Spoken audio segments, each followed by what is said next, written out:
Nordal Lelandais, condamné à la réclusion criminelle à perpétuité, assorti d'une peine de sûreté de 22 ans pour l'enlèvement et le meurtre de Maëlys de Arrojo et agression sexuelle sur 2 petites cousines. La cour d'assises de l'Isère a délibéré pendant plus de 7 heures cet après-midi. Ce n'est pas parce que c'est les vacances qu'il ne faut pas faire chauffer son cerveau. Pour faire des maths sans en avoir l'air, la case maths de Grenoble avait organisé un atelier pour les 8-12 ans.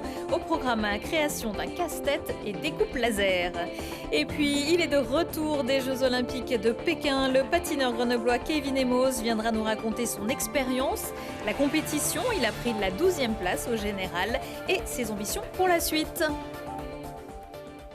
Bonsoir à tous, ravi de vous retrouver dans ce JT du vendredi 18 février 2022, du lundi au vendredi à partir de 18h, l'essentiel de l'actualité du Grand Grenoble. La cour d'assises de l'Isère a donc rendu son verdict aux alentours de 16h30. Les jurés et les magistrats qui délibéraient depuis 9h30 ce matin ont suivi les réquisitions de l'avocat général en condamnant Nordal Lelandais à la détention à perpétuité assortie de 22 ans de sûreté. Après 3 semaines de procès, l'ancien maître chien a été reconnu coupable de l'enlèvement et du meurtre de Maëlys de Arrojo et de l'agression sexuelle de 2 petites cousines, des actes commis en 2017. Une condamnation attendue pour les parties civiles et acceptée par l'avocat de l'accusé. La justice est passée. La justice est passée de manière sereine, de manière implacable, de manière intransigeante et de manière impartiale. Dans un état de droit, face à des crimes d'une telle abjection, notre justice ne doit pas être faible. Et je pense que notre justice française n'a pas été faible. Je suis contente du verdict qui a été dit aujourd'hui. La perpétuité, c'est ce qu'on a pris, nous, en ayant pu Maëlys. Maëlys, elle a mis un dangereux criminel en prison. Il fera plus jamais de mal à personne. Et c'était mon objectif. Et je voulais lui rendre hommage. Elle nous a été avec nous pendant tout ce procès. Elle nous a donné la force jusqu'au bout. On n'est pas totalement satisfait, mais bon, on sait qu'il part en prison et qu'il fera plus de mal à personne. Ça nous soulage. Ça nous soulage de savoir ça.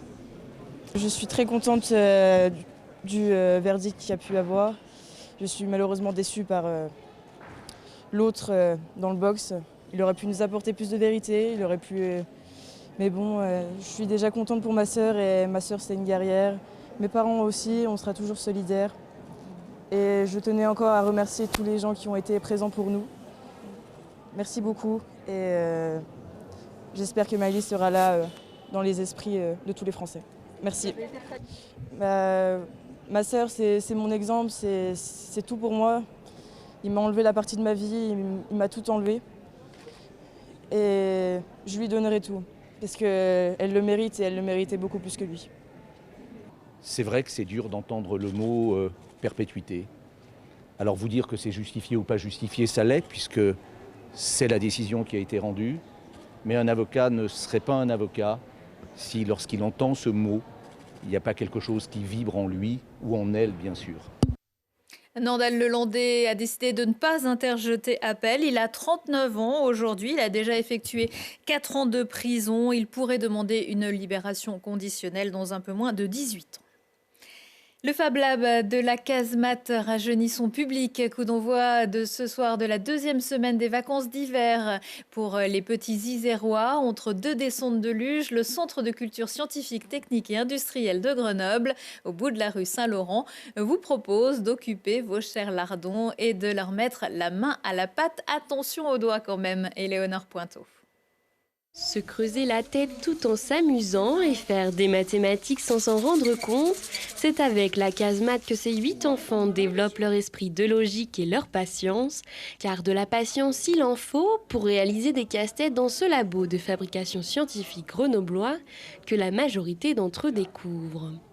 Déjà, c'est une super opportunité pour connaître l'espace Fab Lab, parce que des fois, le Fab Lab, il est plutôt adressé aux jeunes, aux adultes. Donc faire venir les enfants, c'est aussi important et ça permet de découvrir les machines. Dans cet atelier consacré aux mathématiques, on construit de A à Z un jeu en bois personnalisable.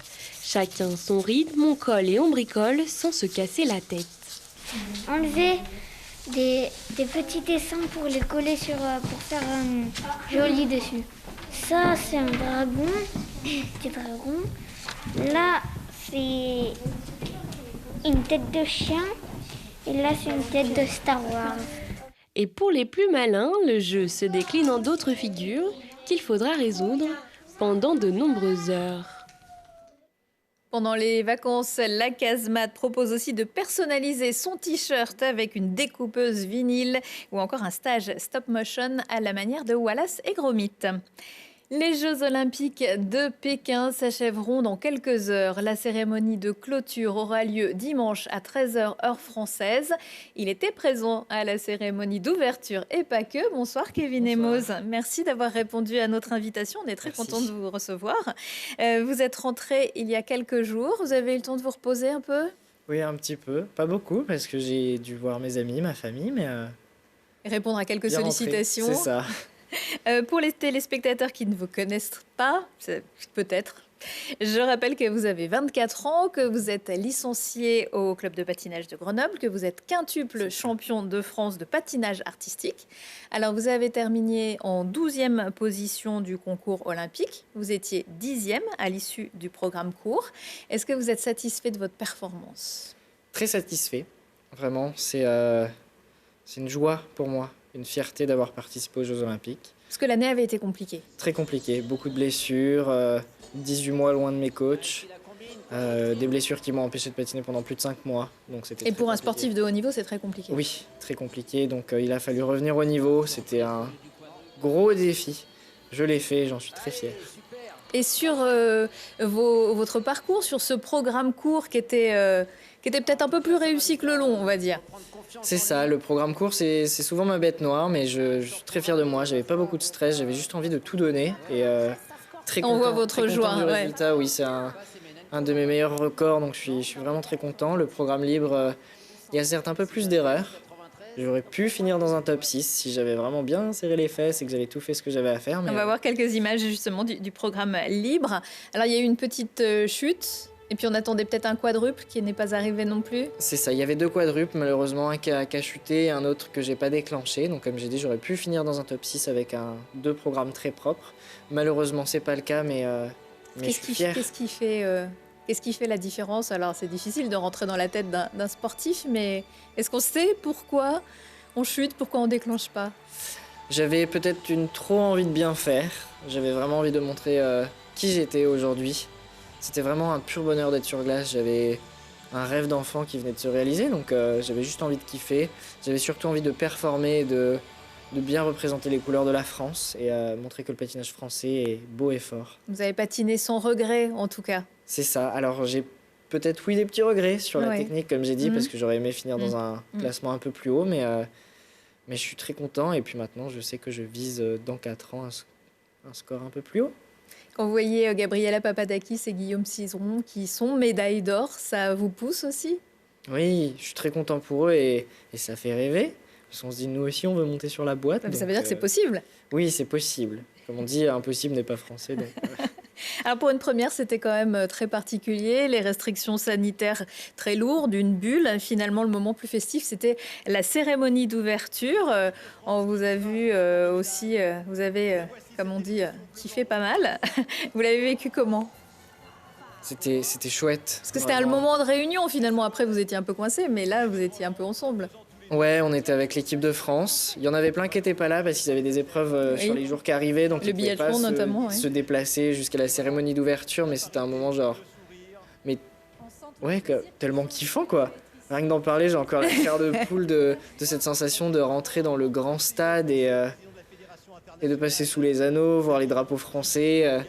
Finalement, on fait du sport de haut niveau aussi pour ce moment-là? Oui, on fait du sport de haut niveau...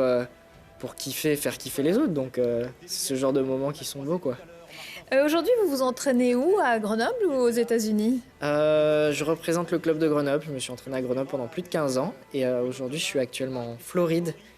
J'ai trouvé des coachs, un centre d'entraînement qui est vraiment pas mal. Je me sens là-bas chez moi aussi. Et puis, vous allez y retourner d'ailleurs très prochainement? C'est ça, dans moins de 48 heures, je m'envole pour la Floride pour retourner pour préparer les championnats du monde qui ont lieu dans moins de 5 semaines. Voilà, et puis là-bas, il fera beau temps.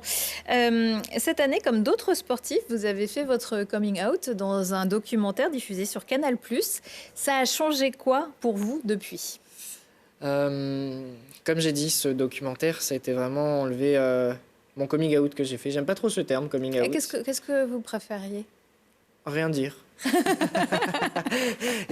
Donc je vais quand même le dire, même quand j'ai fait mon coming out il y a quelques années, c'était vraiment mettre un pansement sur une blessure. Ce documentaire m'a aidé à retirer le pansement et montrer ma cicatrice à tout le monde et en être fier. Ce documentaire, il est vraiment là pour aider les autres, pour parler, pour retirer le voile sur les discriminations qui sont présentes dans le sport surtout. Et ça fait du bien d'ouvrir sa bouche et de montrer qui on est. Et on se sent plus heureux, on patine mieux aussi? Oui, on patine mieux. Quand on a l'esprit léger, on peut enfin se concentrer à 100% sur ce qu'on aime. Et alors justement, sur les patins, la suite, c'est quoi? La suite, comme j'ai dit, les championnats du monde dans quelques semaines en France, à Montpellier. Donc ça, c'est vraiment ouf. Et ensuite, préparer les Jeux d'après? 4 prochaines années, c'est ça. Donc, et ça ne sera pas très loin non plus. Milan, donc ça va être chouette. On pourra même venir vous supporter peut-être. Merci beaucoup, Kevin Emos. Et puis on rappelle quand même que l'Isère a quand même récolté 4 médailles. Alors en biathlon, un gros pourvoyeur de médailles, 4 médailles d'argent dans ces Jeux. 2 pour Anaïs Chevalier-Boucher et 2 pour Émilien Jacquelin. Merci Kevin. Merci. Allez, 2 idées de sortie pour terminer. Fallait pas l'inviter. Les Barbarins Fourchus ont eu l'excellente idée de programmer Didier Super ce vendredi et samedi à la Salle Noire à Grenoble. Son spectacle s'appelle, c'est lui qui le dit, Didier Super est bien plus marrant que tous ces comiques de merde. Ça donne le ton. Depuis, il y en a des biens et petits enfants de Chine. Il en a fait du chemin ou pas. Il s'est mis en marche pour devenir l'égérie de tous.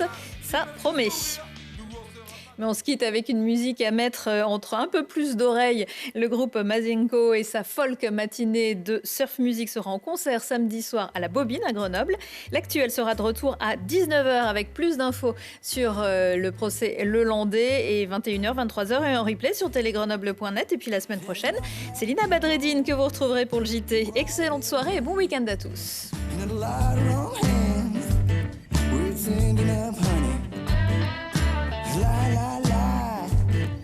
Light in my face, baby, I love your sweet caress. Said, hey, the middleman get you down.